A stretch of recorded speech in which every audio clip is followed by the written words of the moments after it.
Bom, reitero bom dia a todos, o agradecimento. Hoje vocês estão tendo uma overdose de Jefferson, overdose de Abrac. Então, vamos avançar. A apresentação, estou só aguardando que ela entre. Bom, enquanto coloco a apresentação, essencialmente nessa próxima palestra, eu vou estar falando sobre uma metodologia que pode ser utilizada para se verificar a efetividade dos programas de integridade. Essencialmente, esse tem sido... O passador de slides, por favor. Obrigado. Essencialmente, esse tem sido o maior desafio. Eu faço uma brincadeira, eu dou aula sobre certificação, dentro de um trabalho que a gente vem fazendo aí de disseminação, eu consegui introduzir o tema de certificação em algumas pós-graduações ligadas a compliance. Então, eu dou aula no FGV, no IBMEC, na PUC, e tem um curso lá que é para C-Level, e aí eu explico para diretores, presidentes de empresa, qual que é o valor da certificação. Então, eu abro, antes de entrar em qualquer questão técnica, eu digo o seguinte: senhores, certificação é o seguinte: vocês estão em casa, tranquilo, tomando um esquinho com a família, e de repente você abre a TV, liga a TV e está lá, putz, o Tavares, dono da empresa tal, sendo preso, a PF levando ele, levando ele embora, ele se alarga o uísque e fala: Deus do céu, meu Deus do céu, chama a sua mulher, Ana, corre aqui, pelo amor de Deus, olha o Tavares sendo preso, nossa, amigo, meu Deus do céu, o que está acontecendo, corrupção.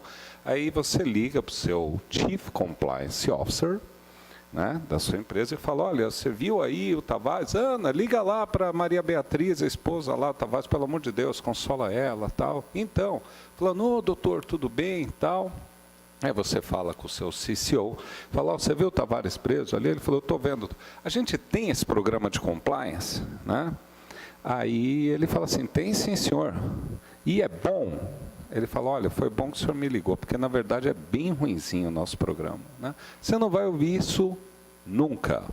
Eu nunca vi um programa de compliance ruim na vida. Todos têm capa, voa, Infinity Black 5 estrelas. Quando tudo é bom, principalmente algo tão recente, e eu trabalho com certificação já tem 25 anos, quando tudo é bom, a gente começa a ver que isso precisa de algum grau de confirmação. E a questão dos programas de integridade virou uma demanda mundial. Para se fazer negócio, é premissa.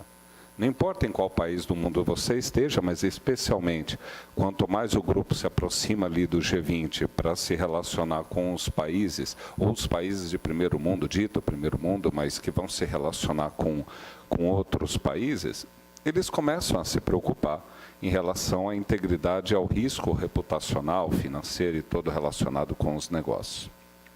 Da mesma forma, mesmo dentro do país, isso vem ganhando uma preocupação. Então, se precisa ter um programa, eu preciso saber se esse programa funciona ou não.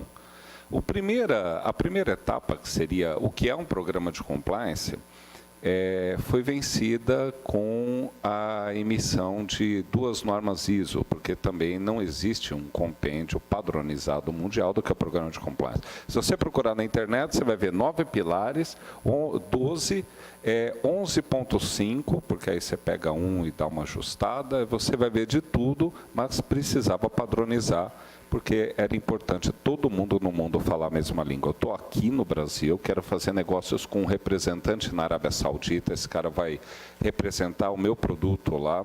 Eu não falo árabe, não conheço a legislação do país e não conheço os riscos do país. O que eu faço? Não faço negócio? Não é assim que a vida funciona. Que eu preciso mitigar esses riscos. Que eu vou fazer um curso de árabe? Não. Aí essa empresa me manda um programa de integridade de 400 páginas. Traduzido para o inglês, fantástico. 400, 380 pode ser bullshit, só papel. Porque eu preciso responder 3 perguntas. Ele é estruturado, tem todos os pilares? Pode ter 400 páginas e não ter um canal de denúncia. Um programa de integridade é como uma corrente, é tão forte quanto o seu elo mais fraco. Eu posso ter uma corrente de 30 elos de aço. Se um for de plástico, ela tem a força do elo de plástico. Então, eu preciso saber que ele existe, é completo, que ele está implementado e que ele é efetivo, que ele funciona. Então, nesse instante, o que eu preciso? De algum grau de segurança de que esse programa realmente, primeiro, tem todos os pilares. Eu não sei quais são os pilares do programa de integridade da Arábia Saudita. Pode ter 3 pilares, pode ter 30. Né? Quais são os pilares? Então, a gente precisava pacificar o tema de padronizar, e aí surgiu uma norma ISO, a ISO 37001, a 19.600 foi uma norma não certificável, que traz a ideia do programa de compliance, e tem uma certificável ISO 37001, que dá o padrão do que se espera de um programa. Depois, precisava vencer a ideia da efetividade. Poxa, não, está aqui, o cara da Arábia Saudita te manda um documento, ISO 37001, e eu falo, caramba, esse documento agora eu sei do que ele é feito, mas ele funciona? Aí ele te apresenta um certificado. E aí vem a terceira pergunta, que eu já respondi no caso da infraestrutura, por que eu vou confiar no certificado? E já existe um programa de acreditação, eu não vou explicar de novo o que é, mas o Inmetro já tem um programa de acreditação de organismos de certificação para verificar a efetividade desses programas, que na norma se chama Sistema de Gestão Anti-Suborno. Então, hoje é possível emitir certificados demonstrando que aquela empresa tem um programa implementado, que foi auditado, é efetivo, verificado por uma empresa competente e com a chancela do Inmetro. Com isso, eu inicio a minha apresentação, porque era importante trazer esse primeiro grau de impacto, porque às vezes a gente fala, não, eu vou estabelecer políticas, eu vou criar procedimentos, eu ouço tudo isso, e aí o pessoal fala, não, mas a minha empresa tem código de ética. Vocês sabem o que é um código de ética à luz de um sistema de gestão? Me ouçam modularmente, sem exaltação de ânimos, né? Um código de ética é mais ou menos como eu chegar numa sala cheia de compressores, lá cheia de máquina, fazendo um monte de barulho, e aí eu coloco uma placa dizendo o seguinte, não ouça o compressor. Então, o que isso significa? É a mesma coisa que eu dizer, não pratique a corrupção. Isso e nada beira o nada. O que eu preciso são de instrumentos de governança e gestão e controle que façam com que a minha promessa se torne uma realidade, que eu dificulte a corrupção de maneira geral. Então, o código de ética, óbvio, é um primeiro passo, mas eu preciso de uma coisa chamada sistema de gestão, que faça com que eu tenha uma série de controles. Então, eu vou ter uma plaquinha na entrada da fábrica dizendo, somos uma fábrica, temos equipamentos perigosos. Chegando no caminho, eu tenho, atenção, aqui a área contendo barulho, os EPI. Na porta ali, eu vou colocar entrada somente de pessoal autorizado. Vou colocar uma chave na porta que só o operador da porta pode ter. Vou deixar 2 EPIs na porta. Lá dentro, eu vou colocar uma outra placa dizendo, tem aqui um equipamento que faz barulho. Isso significa o quê? Que se eu encontrar um meliante dentro da sala sem EPI, ele estava lá porque ele quis, porque ele foi treinado, teve um programa de comunicação, uma série de barreiras e controles foram colocadas, e aí eu consigo afirmar que aquela empresa estava comprometida com a prevenção à surdez, mas o danado do cara, apesar de tudo, quis estar na sala sem EPI.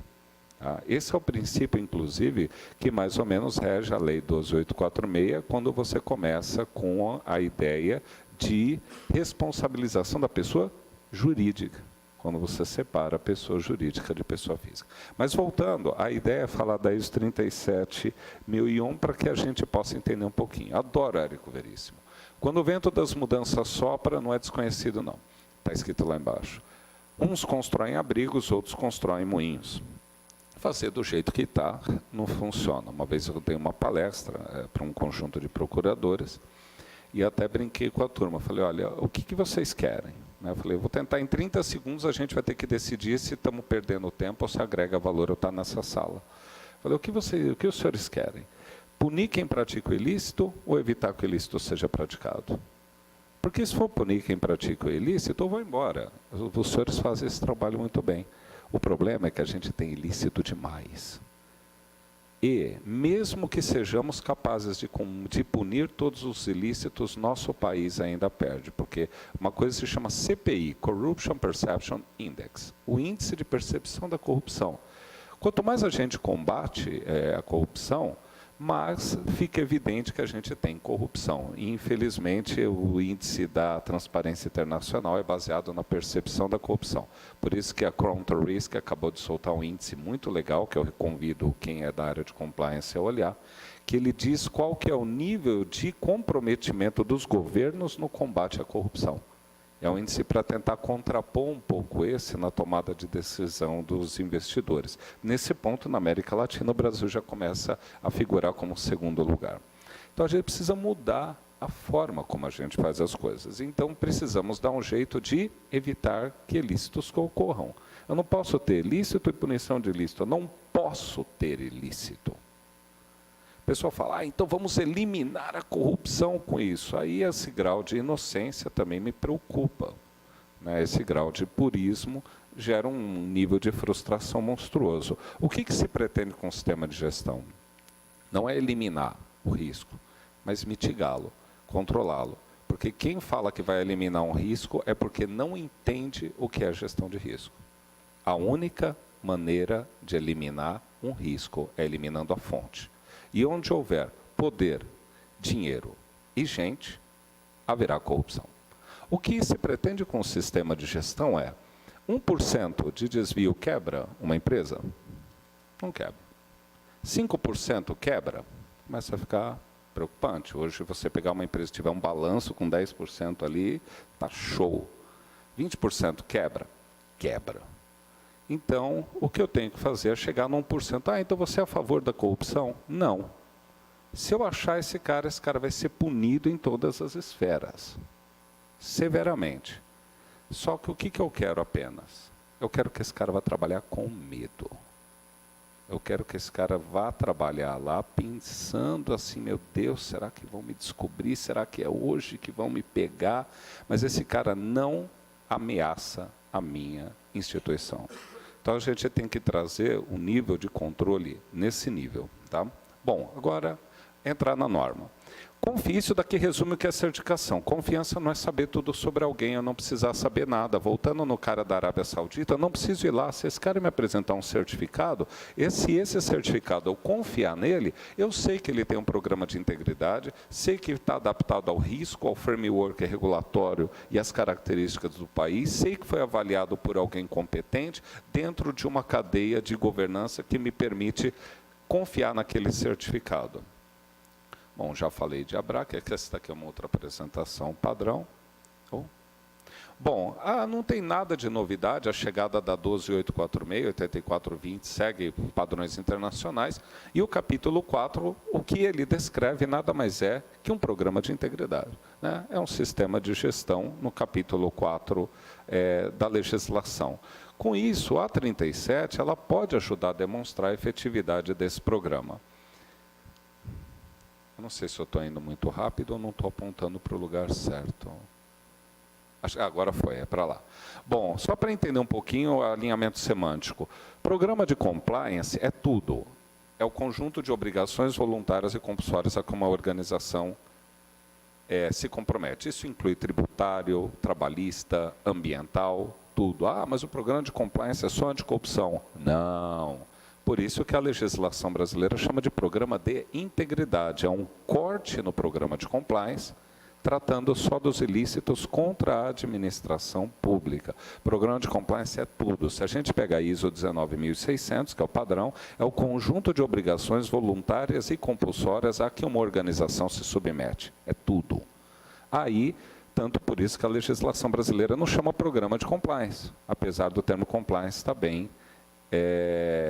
sedimentado no mundo. Ela chama programa de integridade, que fez um corte só nos riscos de corrupção. E aí vem a ISO 37001, que é um sistema de gestão de prevenção dos riscos a suborno.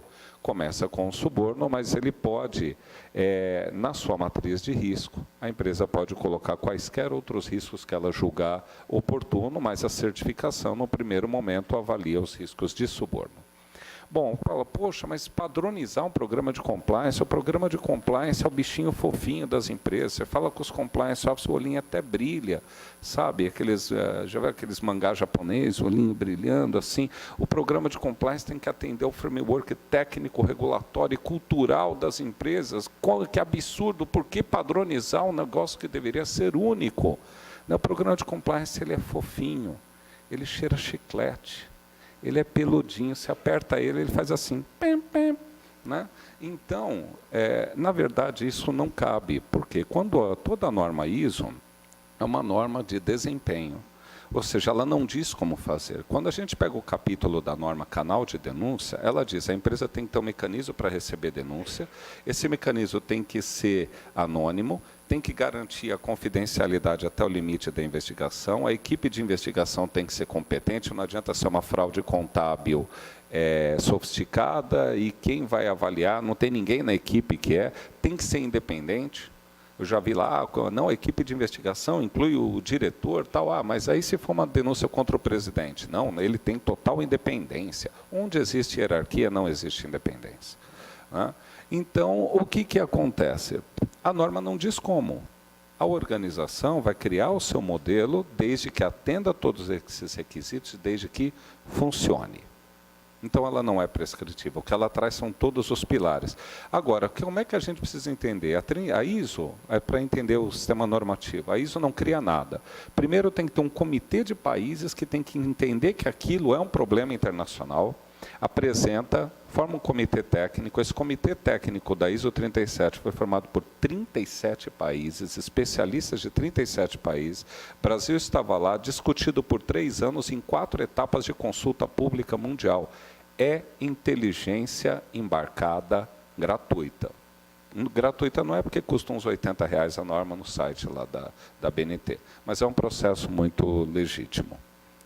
Bom, os capítulos principais eu não vou detalhar, mas basicamente a norma pede tudo que um programa, e tem que ser, não tem que ter novidade, pede tudo que um programa de integridade pede. Análise de risco, uma política, um compliance officer, gestão desses riscos, due diligence, controles financeiros e não financeiros, empresas controladas, benefícios, brindes, canal de denúncia e por aí vai, e pede mais, que é um sistema de gestão para garantir a repetitividade desse desempenho. Bom, importante entender, a empresa não precisa certificar para estar conforme, ninguém é obrigado a certificar, a não ser que existe alguma prerrogativa regulatória que traga, mas a empresa precisa estar conforme para certificar. São duas coisas completamente distintas. Eu não preciso certificar para dizer que eu estou conforme. Pode ter o melhor sistema de compliance do mundo e não certificar. 5 estrelas, Infinity Black. Aí tinha lá problemas de corrupção, implanta o sistema de gestão, agora está tudo ok. A empresa que certifica não é aquela que praticou eventualmente o ilícito lá atrás, tanto que já tem acordos de leniência aí que requerem a implementação da ISO 37. Eu gosto dessa frase, que você tem um buraco. O que é o espírito da norma? O que muda a norma, a introdução da norma? O conceito de sistema de gestão. Sistema de gestão é um sistema de prevenção. Os advogados não fiquem bravos comigo, tá? Se tem um buraco na pista, o que o advogado faz? Ele coloca uma placa, buraco, cuidado, buraco aberto, que se alguém cair não pode processar a empresa. Tá? Isso não pode, tá? Pela norma. A norma, o que ela prevê? Supondo, brincadeiras à parte, supondo que aquele buraco fosse um ilícito, uma fraude, ou a possibilidade de uma fraude dentro da organização, não bastam apenas as cláusulas de proteção para a empresa. Tá? A empresa tem que demonstrar, e aí começa com a análise de risco, que esse tipo de coisa não vai acontecer. E, às vezes, a gente não está falando só das questões contratuais, mas de processo, desde com processos de verificação das obras, das medições, por exemplo, controles de estoque, qualificação do pessoal, qualificação técnica de fornecedores, tudo isso vai restringindo a capacidade de você praticar algum ato ilícito, né? Eu já disse da questão, imagina que bacana, o cara tem 400 clientes e cada um deles pede um programa de integridade diferente. Isso banaliza o instrumento. Hoje em dia o pessoal tem equipes para preencher questionários de due diligence. Meu Deus, isso é desgostoso. Você pergunta para o seu filho, assim, filho, o que você quer ser quando crescer? Preenchedor de questionário de due diligence. Ninguém quer isso para o seu filho. Ninguém quer. Se não pode ser para o seu filho, não pode ser para ninguém. Essa é a verdade. Então, a gente precisa de algum instrumento que elimine esse desgosto. E aí uma possibilidade seria, por exemplo, a certificação. Mitiga todos os riscos? Não, sempre vai sobrar, mas a pergunta se aquela organização tem um programa de integridade baseado em sistema de gestão de suborno foi respondida. Os riscos que sobram são aqueles específicos do negócio, que aí sim vão ser tratados através de controles, cláusulas, contratos e tudo mais. Mas com aquela certificação você consegue, ela é uma tecla SAP. Né? Oh, meu Deus, não estou conseguindo passar. Bom, já falei da acreditação. Eu não sei onde é que eu estou. Daqui eu já falei que já era uma apresentação pronta. Bom, qual que é o cenário vigente para falar? Eu gostaria de falar muito da questão mais recente das compras, das legislações de compras públicas, como tem no próprio Distrito Federal, que pede programa de integridade, mas também a importância de programas de integridade para a própria administração pública. Já tem unidades da administração pública que estão correndo atrás disso. Mas também não só em compra pública. Poxa, concessão de benefícios ou concessão de isenção fiscal, compra pública é um ato imediato, a isenção fiscal é dinheiro limpinho por 30 anos que o Estado está abrindo mão, e isso pode ser passível de franca corrupção na obtenção desse tipo de benefício. Então tem que se pensar para isso. Bom, a lei federal não traz obrigação, não sei se eu... pode ter até 4% de multa na atenuação, é uma avaliação da CGU. Os mecanismos, hoje a lei de compras estaduais, ela pede que o gestor do contrato olhe se aquela empresa tem o programa de integridade. Na melhor das hipóteses, é uma fria. Esse cara não tem competência para fazer isso e ele vai preferir ser punido, eventualmente, por não fiscalizar, do que por atestar que um fornecedor tem programa de integridade e amanhã esse fornecedor estiver envolvido num ilícito. Depois existe a própria questão de conflito de interesse, porque há uma relação direta de fiscalização e contratação. Então, precisa revisar essa questão. As iniciativas estaduais vão prever a consequência, insegurança jurídica para todo mundo, né, porque dali um tempo, hoje em dia, a banalização do programa de compliance. Essa lei, eu brinco, que ela traz um efeito nefasto inesperado, que é qual? Não haverá fiscalização. Não havendo fiscalização, como não é excludente a participação do processo licitatório sem ter o programa de integridade, porque a empresa só assina uma carta dizendo que vai implantar em 6 meses, 1 ano, ou qual que seja o prazo determinado pelas regulações estaduais, ele fica lá esperando a vida como ela é. Está ali o movimento regulatório, está igual aqueles feno rolando, né? Tranquilo, ele fala, olha, eu vou tocando a vida, isso não parece um problema, não vai implantar. Resultado, uma empresa que não tem programa de integridade vai tomar o lugar daquelas que fizeram investimento preventivo para implantar. E aí ela vai parecer ludibriada nesse processo. Risco ao agente público, o cara tem a obrigação de verificar um programa de integridade, e ele não tem essa competência. A 37 poderia dar um grau de conforto. Qual que é a proposta BRAC? Que ainda estão na fase de projeto de lei, como Minas, fazendo lá audiência pública, né? A gente apresentou uma proposta de revisão. Hoje, como funciona? O Estado e a empresa, né, tem uma relação de dinheiro, a empresa assina um documento, mas o Estado fica na dúvida, será que vai mesmo implantar o programa de integridade? Né? No final das contas, o agente público tem medo de fiscalizar o gestor do contrato, porque ele não conhece do riscado, ele não vai lá, é fria. Né? Hoje, a legislação estabelece, qual que é a nossa sugestão? Que a partir de um patamar se peça o programa de integridade, como já é previsto nas legislações, mas a partir de um patamar de maior risco, se peça a certificação num prazo de até 11 meses. Ou seja, o tempo para que o gestor fique mais tranquilo, e aí isso dá a garantia de que, porque cobrar se tem um certificado, qualquer gerente de contrato pode cobrar, essa é uma tarefa fácil. Isso dá a garantia que 100% das empresas que se enquadrem na prerrogativa da lei de ter um programa de integridade, tenha, comprove, serão auditadas e verificadas 100%, e isso dá um nível de conforto para o Estado. A ABRAC apresentou um projetinho e, de novo, todos os meus contatos, quem quiser se conectar, fique à vontade e agradeço a atenção de vocês. Obrigado. Doutor Jefferson, muitíssimo grato. Passa a palavra.